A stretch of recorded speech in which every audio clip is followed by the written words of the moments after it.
Today I'm going to be making pot stickers. So here are the ingredients. I have soy, pure sesame seed, garlic, scallions, salt and pepper, Napa cabbage, oyster mushrooms, rehydrated shiitake mushrooms, ground pork. I have ginger, carrots, and cilantro.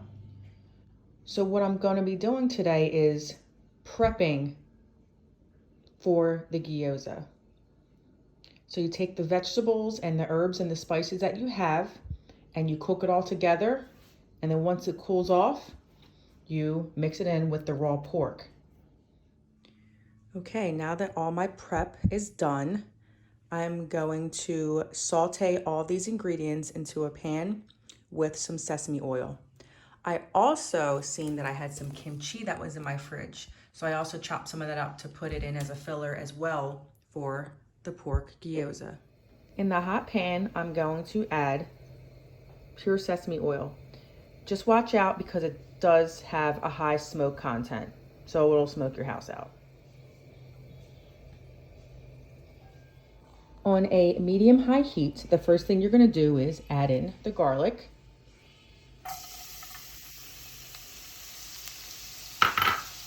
And the ginger.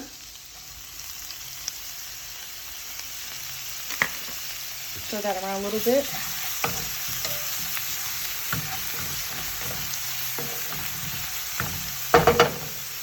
Then you're going to add in the carrots.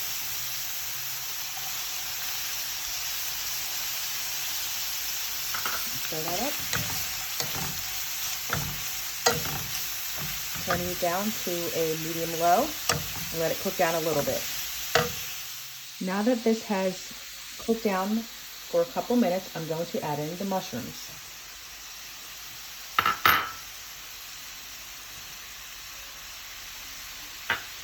And give that a stir. Again, on medium-low, just for a few minutes. Next, we're going to add in the scallions.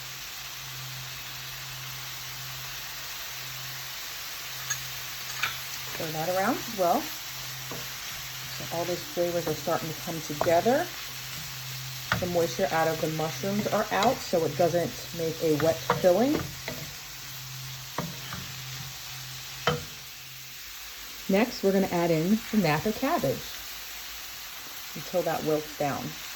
And it should go fairly fast because it's like a lettuce, but I cut it pretty thin. Now that the cabbage has wilted down a little bit, I'm now going to add the kimchi, which is a fermented cabbage. And it's spicy and it's so good and has a vinegary taste to it as well. Our next ingredient is going to be the cilantro.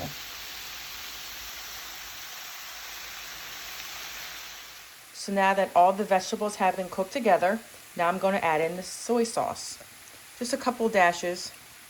Maybe more than a couple. And a little bit more of the sesame oil. Just a little bit. And some salt. Mom, you gotta go. Thanks, love. And some pepper.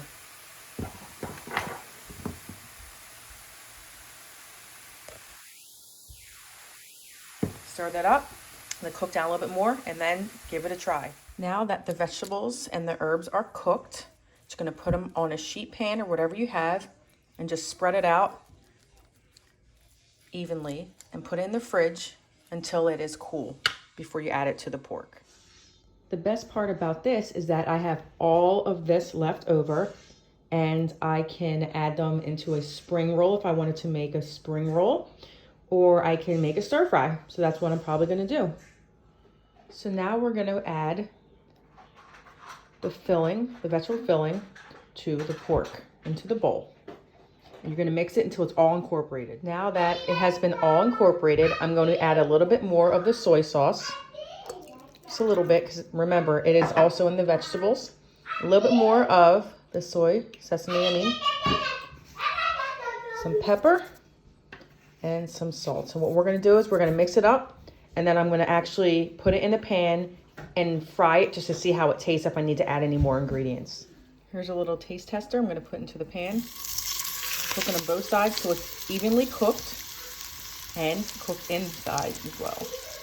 So what is next is I'm going to fill in these little dumpling wrappers, and it's going to be sealed with an egg wash.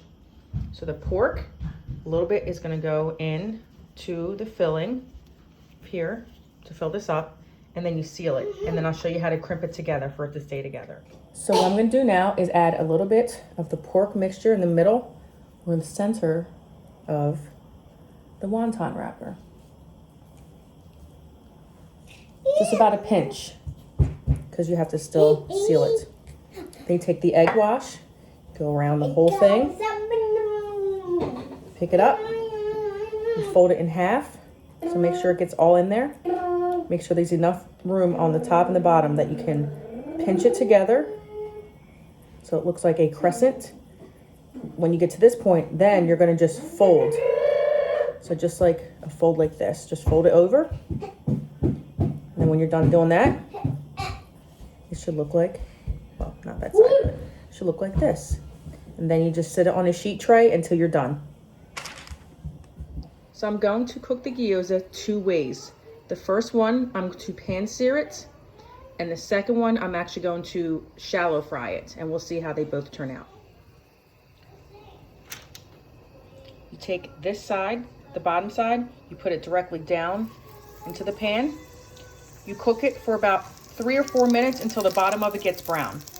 Now, fryer, you just put it down this way because you're going to cook both sides.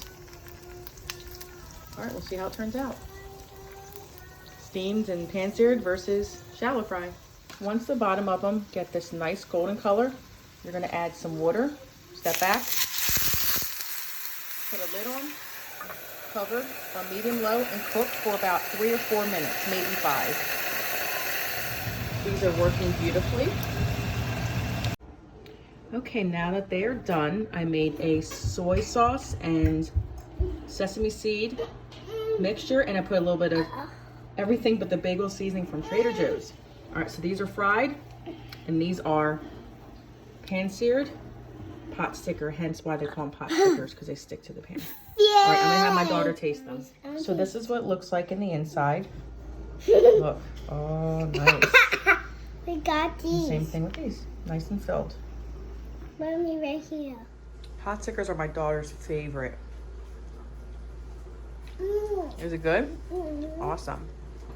4-year-old approved. So I'm continuing to make them, and the best part about these is that you can freeze them. You can freeze them individually, you can freeze them in batches, you can freeze them for 3 months. I don't think they'll ever last because my house they do not. But yes, you can freeze them and they hold up really well. So when you're actually cooking them, you don't have to thaw them out. You can just throw them right in, whatever, if you're gonna pan sear it or throw in a deep fryer, but just cook it for a little bit longer.